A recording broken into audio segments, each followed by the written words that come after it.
Hello beautiful people, mumeze neza, mwaramutse neza, mwiriwe neza bitewe n'icyo uri bwumvire iki kiganiro. Nongeye kugusuhuza rero nk'ibisanzwe, ni umukobwa wanyu Yvine, niba uri mushyashya nkwaye ikaze kuri Yvine to 50, nawe usanzweho kandi nkwaye ikaze mu kiganiro. Uyu munsi rero tugiye kubana mu kiganiro nk'uko dusanzwe tubana mu biganiro byinshi bitandukanye, ariko ikintu nagusaba niba uri mushyashya ukora subscribe, ukore no kuzogera kugira ngo ujye ubona n'ibindi biganiro byacu. Ikindi ni uko waza kureba kumva cyangwa se ukareba iki kiganiro kugeza kirangiye. Uyu munsi rero tugiye kubana mu kiganiro, tugiye kuvuga kuri kampani bita Clone Robotics. Iyi akaba ari kampani ikora amarobo, ikaba ejo bundi ku itariki 19 z'ukwezi kwa kabiri muri uyu mwaka turimo yarasohoye amashusho iyanyujije kuri urubuga rwabo rwa Twitter cyangwa se rwa X. Ikaba yarasohoye amashusho igaragaza robo basohoye bita Protoclone. Iyi robo rero ikaba ifite igihagararo nk'icy'umuntu, ikintu idafite uretse ko idafite isura nyine nk'iy'umuntu, ariko ifite igihagararo nk'icy'umuntu. Iyi robo rero ikaba ifite uburebure bwa metero 1 na santimetero 80. Iyi video rero basohoye bashyize hanze ikirere, imeze nk'ifite imigozi iyiziritse hejuru mu kirere, ariko uburyo yakoreshaga amaguru yayo, uburyo yakoreshaga amaboko yayo, wabonaga nyine ko ibikora nk'umuntu. Ikintu rero iyi robo itandukaniyeho n'izindi zose zakozwe ni uko yo ifite muscles nk'iz'abantu, iri kunyeganyega cyangwa se nyine like ikoresha amaboko muvoma ibikora, ubona ko ifite muscles nk'iz'abantu. Ikindi ni uko muri iyi video abantu benshi batangiye gutera comment ko ari ibintu biteye ubwoba, ko ari ikintu iyi video abantu benshi bayifashe nk'ikintu giteye ubwoba cyangwa se nk'ikintu bahamura abantu, ariko abandi bo bagifashe nk'ikintu gisekeje. Buri wese yagifashe mu buryo bwe butandukanye, bagiye bateraho comments zitandukanye, cyane ko hari n'uwavuze ati bitewe n'iyo migozi nyine bari bayiziritse ko ntabwo amaguru yakoraga hasi ku butaka neza, yari imeze nk'iri mu kirere kunagana. Waza kujya kuri X yabo yitwa Clone ukareba iyo video niho iri, ntabwo hano ndi bushyiremo, ndashyiraho ifoto yayo gusa.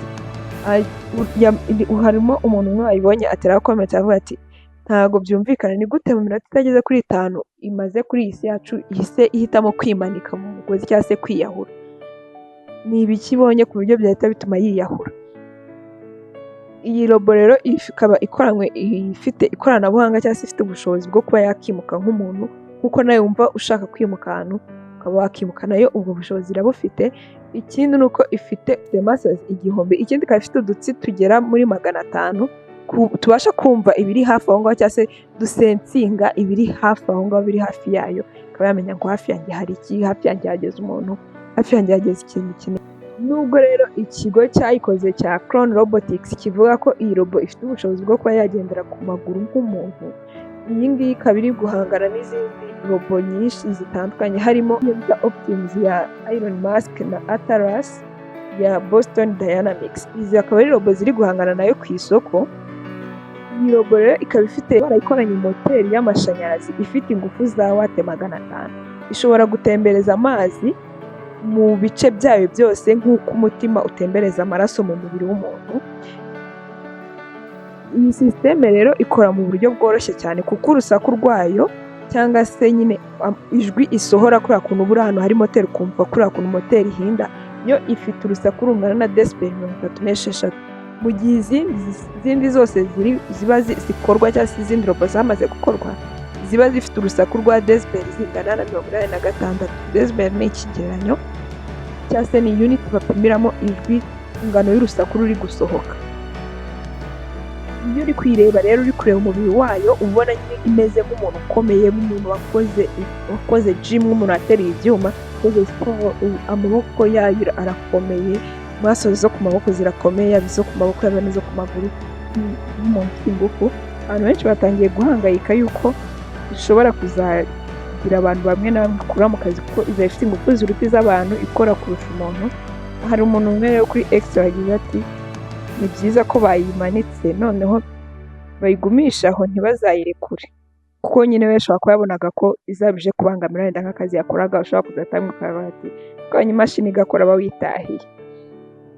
Babajije iyi kampani ya Clone Robotics impamvu bari gukora robo nk'izi ngizi, basubiza ko impamvu ari uko bifuza ko izi robo bakora zaza zifite ubushobozi bwo gukora imirimo ya buri munsi, harimo nko guteka, gukora amasuku no kuba yafasha muri ofisi cyangwa se mu biro byawe. Iyi kampani yashinzwe mu mwaka wa 2021.